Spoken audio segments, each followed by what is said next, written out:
बहुत साल पहले की बात है। एक छोटा सा गांव था, दुर्गापुर। गांव के बाहर एक पुरानी जर्जर हवेली खड़ी थी, जिसे लोग भूतिया हवेली कहते थे।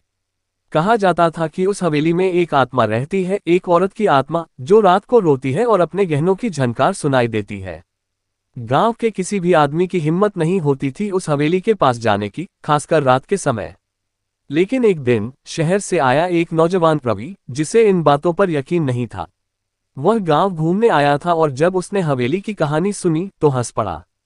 भूत वूत कुछ नहीं होता, रवि बोला, मैं आज रात उस हवेली में सोऊंगा। गांव वालों ने उसे बहुत समझाया पर रवि नहीं माना। रात के ठीक 11 बजे रवि एक टॉर्च, एक कैमरा और अपनी नोटबुक लेकर हवेली के अंदर गया। हवेली अंदर से और भी डरावनी थी। दीवारें झड़ चुकी थीं, खिड़कियां टूटी हुई और हवा से दरवाजे खुद ब खुद बंद हो जाते थे। रवि ने पहला कमरा देखा, खाली।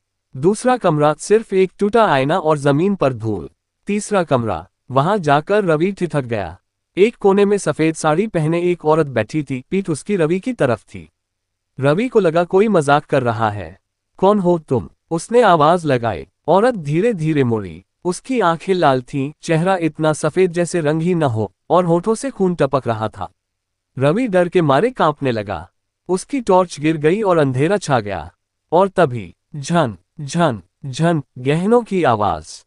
वह औरत हवा में उठ गई और बोली, क्यों आए हो मेरी नींद खराब करने? रवि चिल्लाया, माफ कर दो, मुझे नहीं पता था ये सच है। लेकिन अब बहुत देर हो चुकी थी। दरवाजे अपने आप बंद हो गए। हवेली के अंदर सन्नाटा फैल गया। अगली सुबह गांव वालों ने देखा कि हवेली के सामने रवि की नोटबुक पड़ी थी। उसमें आखिरी पंक्ति लिखी थी, ये कहानी नहीं, हकीकत है। रवि कभी नहीं मिला। कुछ कहते हैं वो आत्मा उसे अपने साथ ले गई। और आज भी जब हवेली के पास से कोई गुजरता है तो गहनों की झनकार और किसी के रोने की आवाज सुनाई देती है।